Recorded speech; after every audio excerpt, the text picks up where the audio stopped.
I'm Tracy Baxter with today's Record Newswatch. Today was the day members of the West Point cadet class of 2014 had been dreaming of. A class of about 1,000 young men and women became newly commissioned second lieutenants during graduation ceremonies today that included a keynote address delivered by President Barack Obama. And the president told the graduates that they may be the first cadet class since September 11th not to be deployed in the Middle East. Obama used his speech at the U.S. Military Academy to defend his administration's foreign policy, saying today's main terrorist threat comes from decentralized al-Qaeda affiliates and extremists.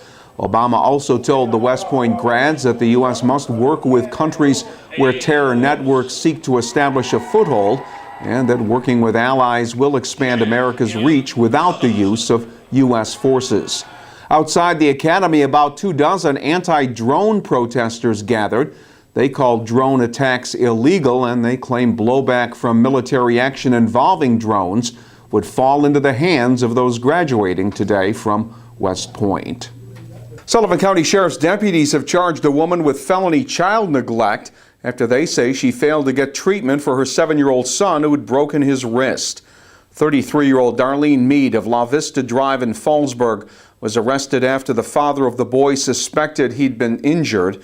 An investigation determined there were 17 child abuse hotline reports that had been made recently about Mead regarding her 5 children. Following her arraignment, an order of protection was issued barring Darlene Mead from having contact with the boy. A former assistant manager at an area bank has been sentenced to a prison term of 1 to 3 years for stealing about $130,000 from the bank's ATM funds.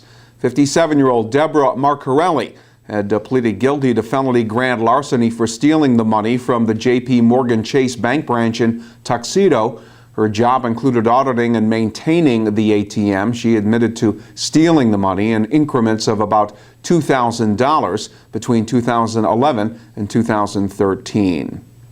A shooting last Friday in the Sullivan County town of Highland left one man in critical condition. State police say it happened during a dispute between 2 men at a residence on Airport Road in Ulen.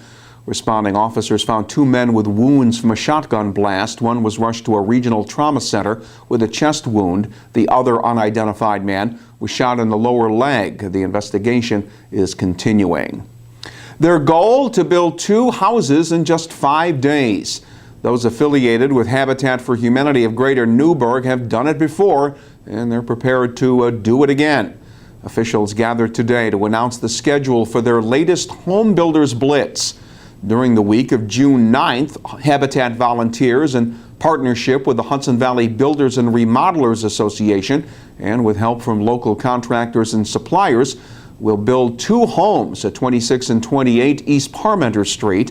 That'll put the finishing touches on Habitat's revitalization of that once blighted Newburgh neighborhood. This is a particularly special Builders Blitz that will happen June 9th through the 13th, because on June 14th we're going to be celebrating that miraculous activity, but also our 74th and 75th house as Habitat Newburgh and the completion of our East Parmenter Street neighborhood. So the excitement is building. We will be starting in 10 days, and it's just a miraculous thing that happened. The newly built houses will become home for the Spearman and Martinez families, and the Newburgh Habitat organization has its sights set on another major goal: completing their 100th house by the end of 2016. In Matamoras, police are looking for a suspect following an armed carjacking that happened Sunday night. The victim had stopped her car at a pedestrian crosswalk on Pennsylvania Avenue when a man opened her passenger door, pointed a gun at her, demanded she drive toward the Delaware River bank. Once there, he stole a credit card, punched her in the face, and ran off. Elsewhere, a Monticello man has been charged with the felonies of grand larceny, burglary, and criminal mischief. Police say 22-year-old DeQuan Smith broke into the Monticello liquor store on Pleasant Street through a window early last Friday morning and stole more than $1,500 worth of liquor. Police say he had help. More arrests are expected. And the folks at the walkway over the Hudson are at it again on Sunday beginning at 10 a.m. They will be attempting to break another Guinness World Record. This time, they're enlisting people to help them break the record for the world's longest handshake relay. Handshake Across the Hudson will be the third annual world event, fundraising event that will raise money for the walkway over the Hudson State Historic Park. A lot of handshakers will be needed. Last year, 1,238 Boy Scouts from England banded together to set the world record.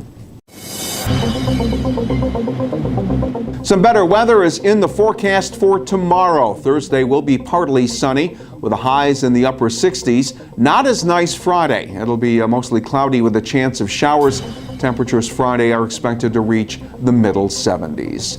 Well, stay informed by starting your day with the Times-Herald Record and stay connected to breaking news throughout the day right here at Record Online. For Record Newswatch, I'm Tracy Baxter.